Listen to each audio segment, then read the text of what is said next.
Nuwa Media. Ẹ kú dédé ìwòyí níbi gbogbo tí ẹ ti ń gbọ́ mi káàkiri àgbáyé.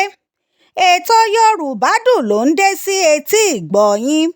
Èmi ni arábìnrin Olúwayẹmisí Elizabeth tí ẹ ti mọ̀ sí Àpèkẹ́ Elédè. A ṣì wà lórí àwọn iṣẹ́ ìṣẹ̀ǹbáyé èyí tí a mọ̀ sí iṣẹ́ abínibí.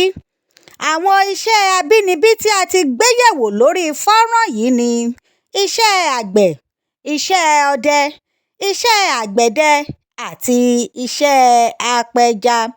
Lórí ètò wa lónìí, a fẹ́ ṣe àgbéyẹ̀wò iṣẹ́ akọ̀pẹ. Àwọn ọkùnrin ni ó máa ń ṣe iṣẹ́ akọ̀pẹ. Ẹni tí ó bá ní òòyì ojú kò lè ṣe iṣẹ́ yìí. Iṣẹ́ yìí jẹ́ iṣẹ́ tí ó léwu púpọ̀.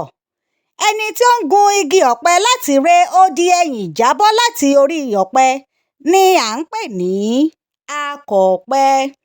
Igbà ni à ń pe okùn tí ó nípọn tí akọ̀pẹ fi máa ń gun igi ọ̀pẹ. Ohun èlò mìíràn tí akọ̀pẹ máa ń ṣàmúlò ni àáké. Àáké yìí ni wọ́n fi ń ṣá ọ̀pẹ lórí igi rẹ̀. Èso ọ̀pẹ ni wọ́n fi máa ń ṣe epo pupa tí àwọn ìyá wa fi máa ń sebẹ̀.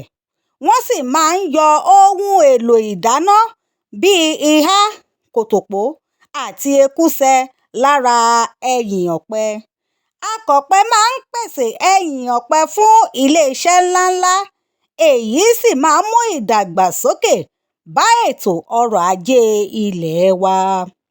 A kò ní rí ju báyìí lọ fún ètò Yorùbá Dùn lọ́sẹ̀ yìí.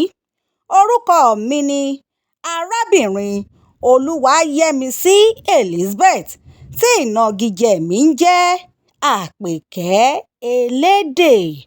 Ó dìgbà. Nuwa Media.